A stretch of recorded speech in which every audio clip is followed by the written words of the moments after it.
Hello and welcome to Bite Size Screenwriting Tips with Jennifer and Kemenaya, aka The Unstoppable Jenny. Yes, I know it's been topsy-turvy for a while. We had to do the Time Bender Fest in May, which was successful, by the way. Thank you very much for asking.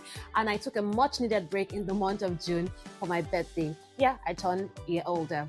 So we are back. I mean, it's been almost 6 months of lessons on the bite-sized screenwriting tips. We've learned about the protagonist, the antagonist, inciting incidents, conflict, and we're moving on to stakes. But before we do that, did you know that before I wrote my first ever screenplay in 2016, I think, I am an author. Yes, I am. And I just published my 4th book, a children's novella titled The Great Mouse Hunt. Yay, yay. Yeah. So interestingly, as I was writing this book and, thinking about bite-sized screenwriting tips and everything writing, it just occurred to me that writing is basically the same.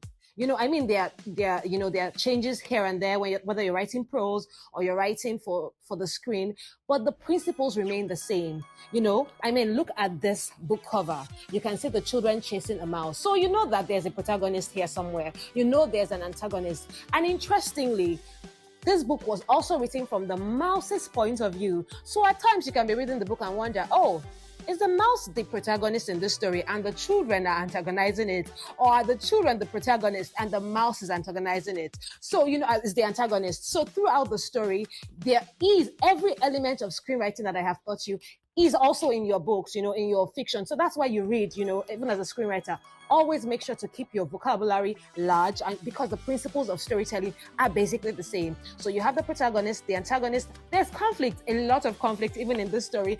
And then we're moving on to stakes, like I said. So even in a story, a children's novel like this, we're still going to have stakes. What will happen if these two stories clash? What will happen if the antagonist and the protagonist clash? What does the protagonist have to lose? For the protagonist in this story, which is the primary protagonist from my perspective, from my POV, is Kiliwe, the time bender herself. But you could read it and have a different perspective. That's the interesting thing about storytelling. The principles are the same, whether you're writing a book or you're writing a screenplay. And that's why once you learn the basic principles, storytelling as a whole becomes easier.